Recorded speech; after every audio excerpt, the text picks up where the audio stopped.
పల్నాడు జిల్లాలో పర్యటించిన సీఎం చంద్రబాబు వినుకొండ పట్టణానికి చెందిన డ్వాక్రా మహిళ లక్ష్మి గోవిందమ్మకు స్వచ్ఛ ఆంధ్రప్రదేశ్ అవార్డు అందజేశారు. ఈమె తన ఇంట్లో వచ్చిన చెత్తతో హోమ్ కంపోస్ట్ తయారు చేయడంతో ఈ అవార్డు లభించింది. సీఎం చేతుల మీదుగా అవార్డు అందుకోవడం చాలా సంతోషంగా ఉందని, ప్రభుత్వ సహకారంతో మరింత ఉత్సాహంతో పనిచేస్తానని లక్ష్మి గోవిందమ్మ అంటున్నారు. మెప్మా ఆధ్వర్యంలో తీసుకున్న శిక్షణతోనే తనకు ఈ అవార్డు దక్కిందంటున్న లక్ష్మి గోవిందమ్మతో మా correspondent Seenu face to face. జిల్లా వెనుకొండ పట్టణానికి స్వర్ణాంధ్ర స్వచ్ఛాంధ్ర కార్యక్రమానికి రాష్ట్ర ముఖ్యమంత్రి నారా చంద్రబాబు నాయుడు ఇచ్చేశారు. ఈ కార్యక్రమంలో గృహంలో చెత్త నుండి హోమ్ కంపోస్ట్ తయారు చేసి ఒక మహిళ అయితే, వెనుకొండ పట్టణానికి చెందిన మహిళ అయితే సీఎం గారి చేతుల మీద ఉత్తమ అవార్డు అయితే అందుకున్నారు. ప్రస్తుతం మనం ఆ మహిళతో ఉన్నాము. అంటే ఈ రోజు స్వయంగా ముఖ్యమంత్రి గారి చేతుల మీద మీరు అవార్డు తీసుకోవడం, మీరు ఎలా అంటే సంతోషాన్ని వ్యక్తం చేస్తున్నారు? సంతోషం, చాలా సంతోషంగా ఉంది సార్. ఎందుకంటే నన్ను చూసి ఇంకొంతమంది కూడా మోటివేట్ అయ్యి ఇలాంటి మంచి కార్యక్రమాలు, మంచి పనులు చేస్తారని ఆశిస్తున్నాను. సాక్షాత్తు మన రాష్ట్ర ముఖ్యమంత్రి వర్యులు నారా చంద్రబాబు నాయుడు గారు చేతుల మీదుగా తీసుకోవడం అనేది నేను పడ్డ కష్టానికి ఒక ఫలితం దక్కిందని నేను ఫీల్ అవుతున్నాను సార్. అంటే మీరు చెత్త నుండి ఎలా హోమ్ కంపోస్ట్ తయారు చేశారు, అంటే దాని విధానం ఎలా ఉంటుంది? సార్, మాకు రీసెంట్ గా 20 రోజుల క్రితము సాసా వాళ్ళు, స్వర్ణాంధ్ర స్వచ్ఛాంధ్ర కమిటీ వాళ్ళు మాకు వినుకొండ పట్టణంలోని మున్సిపల్ ఆఫీస్ లో మాకు ఒక ట్రైనింగ్ ఇచ్చారు సార్.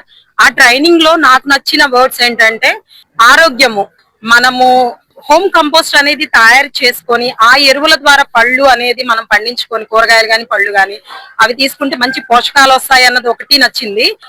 చెత్త నుంచి సంపద సృష్టించవచ్చు అనే కాన్సెప్ట్ నాకు నచ్చింది సార్. సో దీనికోసం ఈ రెండు నచ్చడం వల్ల నేను హోమ్ కంపోస్ట్ అనేది తయారు చేయడం అనేది స్టార్ట్ చేసుకున్నాను. ప్లస్ నన్ను చూసి మోటివేట్ గా ఇంకా ఒక 3 మెంబర్స్ కూడా తయారు చేస్తున్నారు, ప్రాసెసింగ్ లో ఉంది సార్. సో ఇదే కాకుండా దీని వల్ల ఆరోగ్యము ప్లస్ మనకి ఆదాయం కూడా లభిస్తుంది సార్. ఇప్పుడు కొంతమంది మహిళలు అయితే జీవించడానికి మాకు పనులు లేవు అని కొంతమంది కూడా బాధపడుతూ ఉంటారు.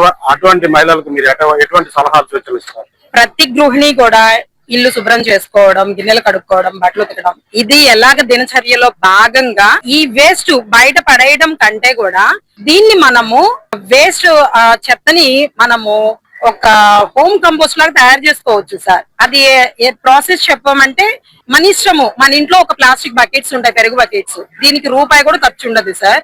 మీరు మహిళలకు ఎటువంటి సలహా సూచనలు చేయబోతున్నారు వేదిక ద్వారా? మనం ప్రపంచ స్థాయిలో కూడా మంచి పేరు తెచ్చుకుంటాం భారత స్త్రీలు. సో నేను చెప్పదలుచుకున్న సలహా ఏంటంటే, నాలో ఒక టాలెంట్ ఉంది, అది నేను బయటికి తీసుకోవాలి. నేను ఎవరికి భయపడకూడదు, నేను నా స్వతంత్రంగా నేను బ్రతకగలగాలి.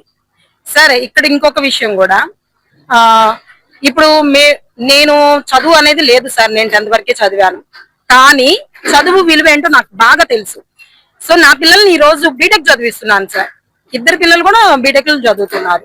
ఎలా చదివించగలుగుతున్నాను? ఆర్థికంగా కొంత స్కోప్ ఉండబట్టే కదా సార్. అంటే ఈ డ్వాక్రా సంఘాలలో లోన్స్ తీసుకొని శారీ బిజినెస్ అని ఇలాంటివి చేస్తున్నాను. ఏది వాళ్ళ ద్వారా, డ్వాక్రా సంఘాల ద్వారా.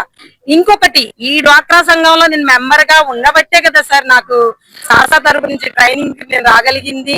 ఆ థాట్స్ నాకు తెలిసి నేను ఈ రోజు ఇది ఖచ్చితంగా సార్ ప్రతి ఒక్క గృహిణి చేపడితే ఈ హోమ్ కంపోస్ట్ అనేది చేయగలిగితే చాలా ఆదాయము ఉంటుంది.